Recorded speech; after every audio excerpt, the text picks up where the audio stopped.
Now we're going over powers to powers. You notice I have the Avengers symbol here. Well, that's because powers to powers are kind of like superpowers, and these ones are the ones that are going to like multiply. You're multiplying the base exponent pair a certain number of times. That's a little bit confusing, so we'll talk about it on the next slide. But the way that we write that down, or the way that we think about it, is x to the a raised to this power of b is the same as x to the a times b. Why does that work? So here we have 5 squared, and that's raised to the 4th power. Well, what that means is that we have 5 squareds being multiplied together. You have 1, 2, 3, 4. Now, what's going to happen here is you're just going to be like, oh, hey, well, I have 4 of those guys, and what do each one of these mean? It means 5 times 5. So you have 5 times 5 times 5 times 5 times 5 times 5 times 5 times 5, and that's a lot of 5s. In fact, it's 5 times 2, so we're going to take the two exponents multiplied together. So we have 5 squared times, so we have 5 raised to the 2 times the 4th power, and that ends up being 8, which if you want to count it out, you have, that's a 5, 5, 5, 5, 5, 5, 1, 2, 3, 4, 5, 6, 7, 8. 8 5s. That does make sense, so we're good with that. We'll have some examples here. I'm not going to write these guys out because that's a lot, but I will talk about it here. So we have theta to the 4th. So what happens here? It's raised to the 4th power. So we have theta to the 4th times theta to the 4th times theta to the 4th times theta to the 4th. Now remember, each one of these guys is like times 4, so we have theta, theta, theta, theta. You can tell that's already going to be a lot, so we don't want to do that. We want to use our power to a power. So we're going to call it theta times 4 to the 4, or 4 times 4. Sorry. Theta raised to the 4 times 4th power. 4 times 4 is 16, so we're going to end up with theta to the 16. If you wanted to go through, pause it and go through that, be my guest. I'm not going to do it. I think that you can trust me that it works. Here we have k squared raised to the 4th power, so we have k squared times k squared times k squared times k squared. Now that's a really long way to write it out, so what we can do is we do k raised to the 2 times 4th power. What does that equal? That means that we're k to the 8th power. If you wanted to split that all up, you could, but by now we should see that you just multiply them together and we're going to be happy with it. So another quick check for us, we're going to use the power to a power rule to simplify each of these expressions. I'll let you pause and take a crack at it. Next we have products to powers. That's a really confusing one. Let's talk about it. Basically, so we have a product, so that's two numbers being multiplied together, and we're raising that to a power. Everything inside gets the exponent. It's like the distributive property, but it's for exponents, so you have to be careful with it. So you have a times b, and that quantity is being raised to the x power. So that's the same thing as saying a to the x times b to the x. Let's talk about y. So we have 3x to the cubed. What's going to happen here is we're going to have 3x times 3x times 3x, and that's okay because that's our cubed. So we have 3 of these 3x's being multiplied together. Now we can split them up and say, okay, so we have 3 times 3 times 3. That's all times by x times x times x. So we just take our coefficients and we move them down here, and we take our variables and we move them all down here. And what happens is we end up with, so 3 times 3 times 3, that's 3 to the 3rd power. X times x times x, that's x cubed.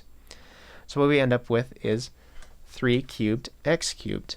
Now, of course, you could simplify that, 3 cubed, but for this example, we're just going to leave it like that, and you can plug in a number for x and see that it'll actually work. Now we're going to do quotients to powers, and you notice we didn't do a quick check. It's because these are really pretty similar. So everything inside gets the exponent. It's just like the previous thing. It's like the distributive property, but for exponents, just like the same thing.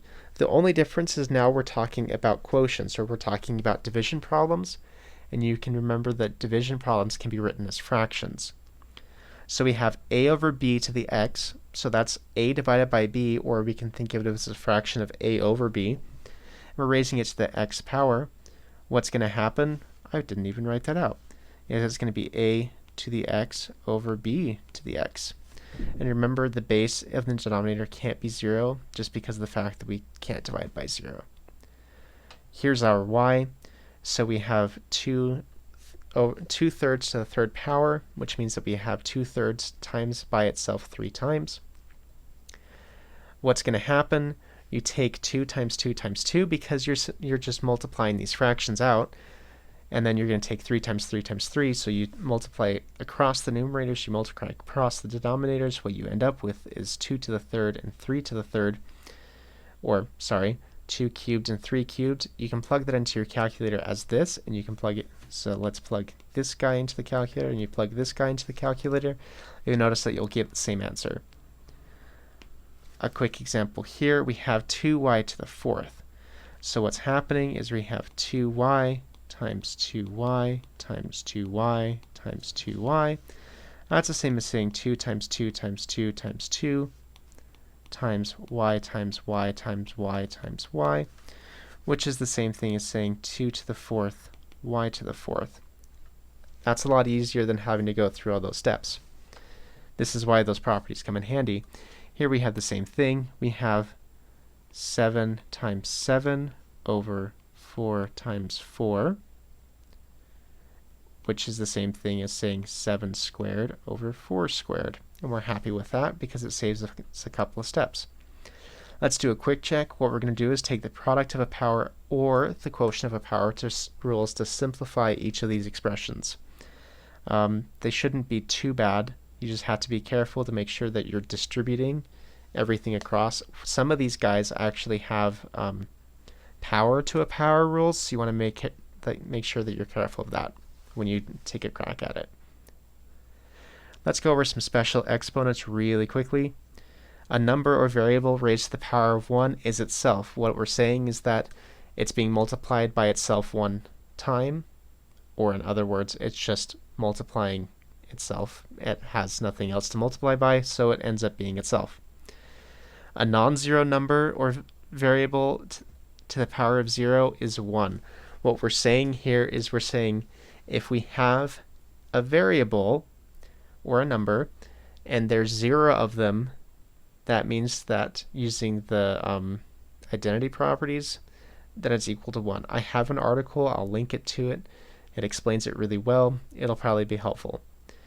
And 0 to the 0 is undefined just because it really kind of starts to break things. It's the same thing as like if you start thinking about 0 divided by 0, the world kind of starts to break. 0 is just a weird number and we don't really know what to do with him. Negative exponents. A non-zero variable or number to a negative power puts the exponent in the denominator. You noticed that before in one of our examples. Now you're seeing it again. So we have a to the negative n, which is equal to 1 over a to the n. That's it. Now this one is going to take, this one will take some practice. It's okay. But what we'll do is I'll show you an example. I'll have you work it out, actually work it out with you. So we have two examples here. We have negative 4x to the fourth times x to the 0 times x, or 4x squared. What's going to happen here? This is going to be an interesting one. Let's actually combine our coefficients. So let's do negative 4 times 4. There's a 1 in there, but it's okay. And then we're going to do x to the fourth times x to the 0th times x squared. If you remember, we'll just remember that this is 16, so we're going to go to negative 16, and we're going to multiply that by x to the 4 times 0 times 2.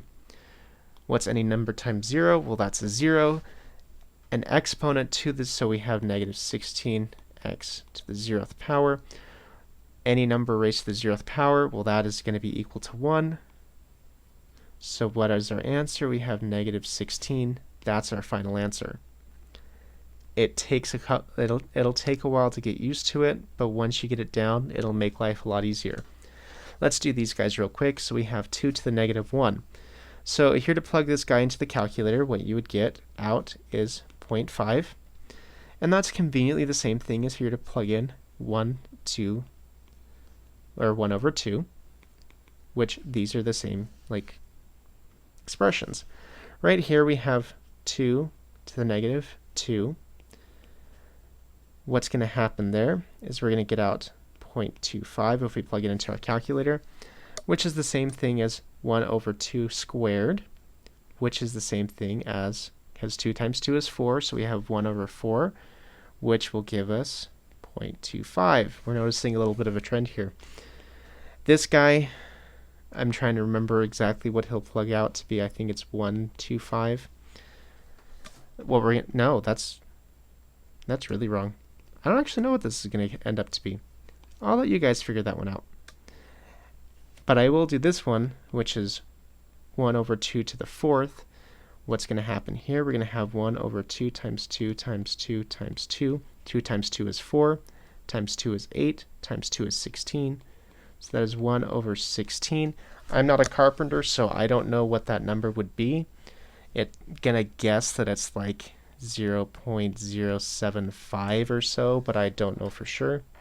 I can let you plug it in and chug it out. I don't have a calculator right here, but I'll let you do that. This is our final quick check. What we're going to use is use the special exponent rules to simplify these guys. You'll notice that some of them look a little bit scary and daunting. They're not too bad. Just remember the exponent rules when something is raised to the first power, when something is raised to the 0th power, and when something is raised to a negative exponent. I'll let you pause, take a crack at it, and then after that, you're good to go.